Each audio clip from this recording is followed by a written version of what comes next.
If I could give 3 pieces of advice to a new run plan engineer, here's what I would tell them. Hi there, my name is Anu, and I hired on with the Dow Chemical Company as a run plan engineer about 1.5 years ago. And here I'm going to share some of the tips that I've learned over the past 1.5 years as a run plan engineer.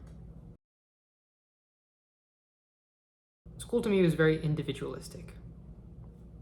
So what I mean by that is I approached it with, what can I do to solve the problems that I have? What can I do to figure things out? So if I had a problem that I have, or like a homework problem or a test problem, it's my mindset is, let me solve it first. Let me try to do it first. And then if I'm stuck, then I can go ask for help. And that worked out for me pretty well in school. Like, I didn't have to go to as many office hours or talk to my TAs as often as some of my other classmates did in school, because I spent so much time trying to figure it out on my own, right? And if I did end up having to go to the TA or to a professor, I would only go after I had tried it myself for a couple of hours. So when I started out in my role, I had the similar mindset of, let me try and figure things out. Okay, we have a problem with the plant, let's try and figure it out. The problem with that is, the longer you spend trying to solve problems, the longer the plant is making off-grade material, it's down, or worse, it's threatening safety.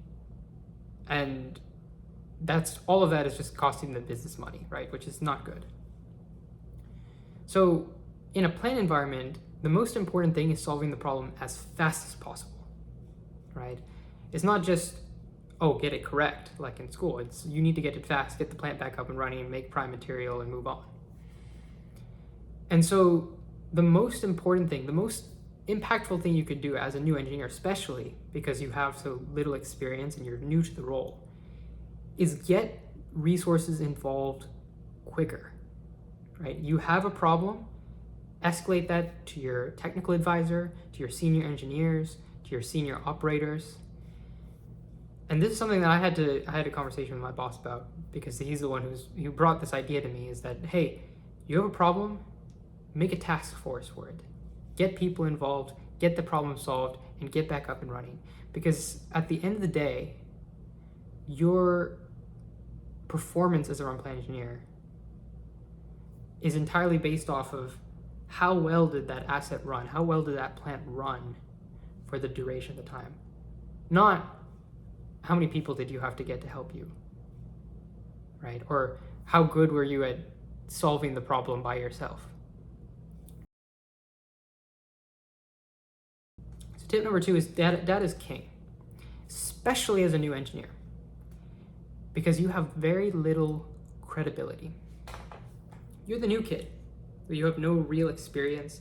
People are less inclined to listen to you. When you say something, people are more likely to ask you why, right? Why should we do this? Why is this the plan? Why is this the hypothesis? And so when you're starting out like that, the best thing you can do is present data as evidence for your argument, because it's very hard to argue with data. It's not, okay, here's the plan. It's, here's the plan. I believe this will work because this is the data from historical or from the incident or whatever you're arguing for, right? And by giving people data, you are giving people proof that what you're saying is accurate and true and is going to work, which will help build credibility in the long run. So in the future, it's always good practice to rely on data, but you don't have to rely on it so much. People will take your word for it because they know, hey, this person, he's looked through the data, he knows what he's talking about. And that'll go a long way into helping you do your role as a run plan engineer better. Now, this seems counterintuitive, but here's why I believe you don't tell people what to do. So when I first started out running the plant, we started on Friday, right? And weekend comes and there's an issue at the plant. Of course, it happened on the first run, right? And I get a call, and immediately I'm thinking back to what I just went through training. I know how to solve this problem. I'm like, try this, try this, try this, try this, try this. And, and this is not just all in one call. I'm try this, take the phone down, and I think about it. I talk to some people, and then I'm like, okay, try this, call back, try this, call back.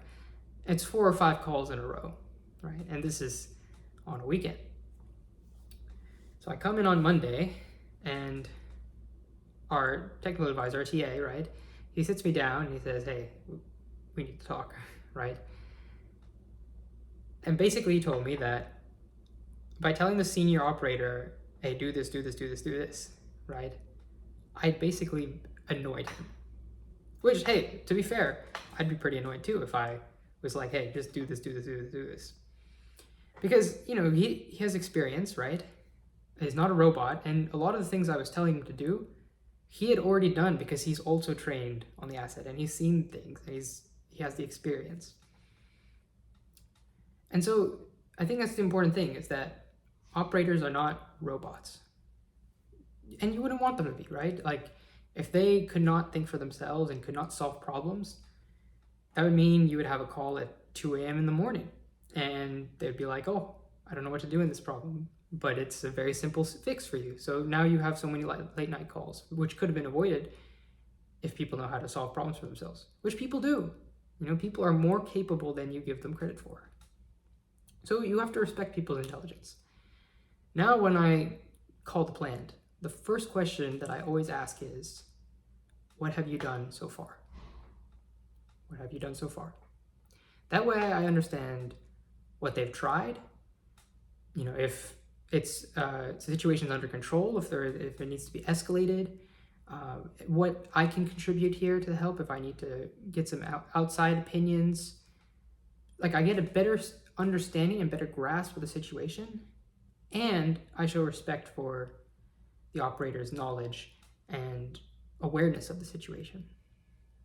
So if I were to summarize this video in one sentence,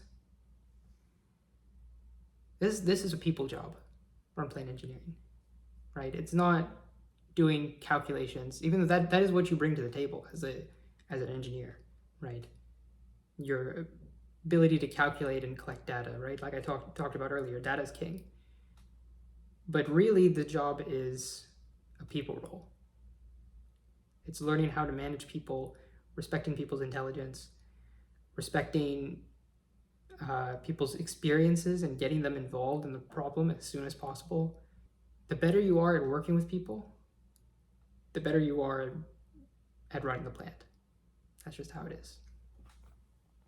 Anyways, that's it for this video. If you enjoyed, please share with your fellow run plant engineer friends, and I'll see you in the next video.